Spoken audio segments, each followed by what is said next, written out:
Student, welcome to सोर India academy. मैं आपकी एजुकेटर डॉक्टर ज्योति कुशवाहा आज आपको बाल विकास की ऐतिहासिक पृष्ठभूमि के बारे में बताऊंगी।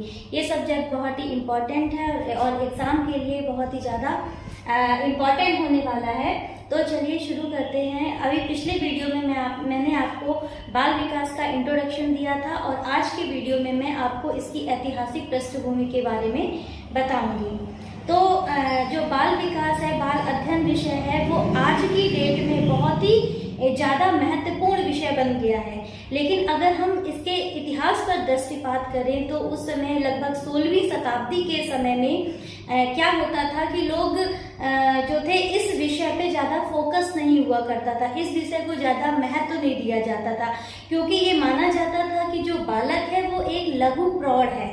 उस टाइम के जो व्यक्ति हुआ करते थे वो बालक को लघु प्रौढ़ मान के, क्योंकि वो मानते थे कि जो बालक है उसका मन और उसका मानसिक जो भी मानसिक उसका विकास है वो एक प्रौढ़ की भांति है। इसलिए उनके इस विषय को ज़्यादा महत्व नहीं दिया जाता था। वो लोग बाल अध्ययन को ज़्यादा महत्व नहीं देते थे।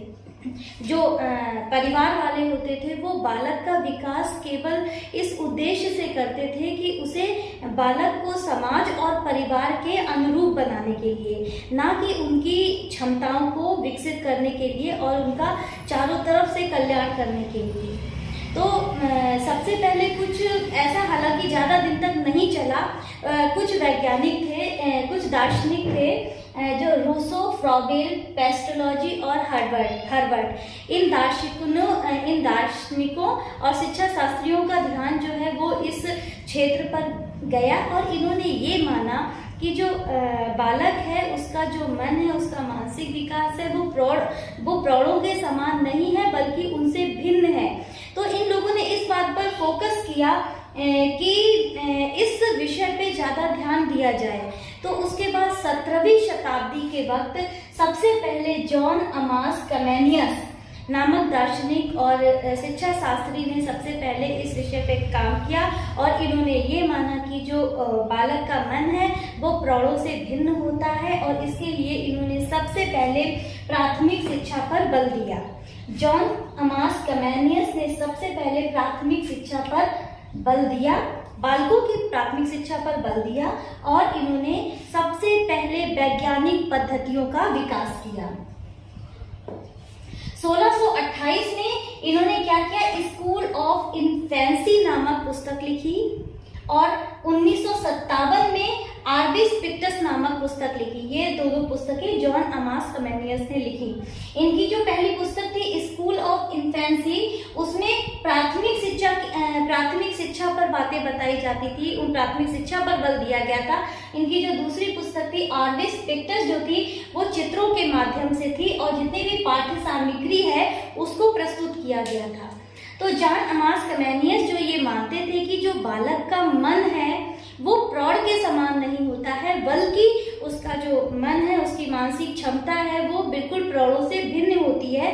तो बालक को एक प्रौढ़ ना मानकर बल्कि उसकी क्षमता के अनुसार ही उसका विषय अलग करना चाहिए और उनकी क्षमताओं के अनुसार ही उनका विकास करना चाहिए। 18वीं शताब्दी में कुछ प्रमुख दार्शनिकों ने प्राकृतिक विधियों का प्रयोग करके बाल अध्ययन करना शुरू किया। इनमें से जो प्रमुख दार्शनिक थे वो थे John Locke, Rousseau, Pestalozzi, Herbart और फ्रॉबेल। पेस्टोलॉजी ने 1774 ईस्वी में सर्वप्रथम अपने 3.5 साल के बालक के विकास का अध्ययन किया और उन्होंने सर्वप्रथम वैज्ञानिक विवरण प्रस्तुत किया अपने बालक का अध्ययन करके। उसके बाद 1787 ईस्वी में जर्मन चिकित्सक टीगमैन ने बच्चों के शारीरिक और मानसिक विकास का विवरण प्रस्तुत किया। तो इन दोनों दार्शनिकों ने जो भी विवरण प्रस्तुत किया उससे बाल विकास के क्षेत्र में एक नया आयाम आया, उससे नया मार्ग प्रशस्त हुआ। 19वीं शताब्दी में लोगों की रुचि जो है वो बाल विकास के अध्ययन की ओर बढ़ने लगी। सर्वप्रथम टेन ने 1876 में इन्फेंट डेवलपमेंट नामक पुस्तक लिखी जिसमें भाषा विकास पर बहुत अधिक बल दिया गया। उसके बाद डार्विन ने बायोग्राफिकल स्केच ऑफ इन्फेंसी प्रकाशित की। उसके बाद 1881 ईस्वी में जर्मन वैज्ञानिक विल्हेम प्रेयर ने द माइंड ऑफ चाइल्ड नामक जीवनी प्रकाशित की। 1831 ईस्वी में अमेरिका के ब्रांसन अलकॉट ने अन्ना और लुइजा नामक अपनी 2 बेटियों पर जीवनी प्रकाशित की। 19वीं शताब्दी के परिवर्तन के जो प्रणेता थे वो थे स्टैनली हॉल। इन्होंने ही सबसे ज़्यादा जो है बाल अध्ययन की विधियों पर महत्व दिया है। 19वीं शताब्दी में ही सर्वप्रथम सबसे ज़्यादा बाल विकास के अध्ययन की जो विधियाँ थी उनको रुचिपूर्वक पढ़ा जाने लगा। स्टैनली हॉल ने न केवल जीवनियाँ लिखी बाल अध्ययन पर, बल्कि बाल अध्ययन के आंदोलनों को भी चलाया। इन्होंने स्थान स्थान पर बाल अध्ययन केंद्र खोले, सोसाइटीज की स्थापना की तथा बाल कल्याण संगठन खोले। इन्होंने ही स्टैनली हॉल ने ही सर्वप्रथम वस्तुनिष्ठ विधियों का प्रयोग किया, जिनमें से प्रश्नावली विधि जो है वो प्रमुख है। प्रश्नावली विधि का प्रयोग बालकों के रुचियों और उनकी मनोवृत्तियों को दर्शाने के लिए, उनका अध्ययन करने के लिए किया जाता था। स्टैनली हॉल ने जो है एडोलेसेंस नामक पुस्तक लिखी, जिसमें किशोरावस्था से संबंधित जितना भी विकास का अध्ययन होता था वो उसको इस पुस्तक में उन्होंने बताया है। 1893 ईस्वी में अमेरिका में बाल अध्ययन सोसाइटी की स्थापना की तथा इसके बाद विभिन्न देशों में बाल अध्ययन सोसाइटी की इन्होंने स्थापना की थी। 1906 में पहली बार अंतर्राष्ट्रीय कांग्रेस की इन्होंने स्थापना की। 1891 में पेडागॉजिकल सेमिनरी पत्रिका का प्रकाशन किया। इस पत्रिका में बाल अध्ययन से संबंधित जितने भी लेख होते थे वो इस पत्रिका में छपा करते थे।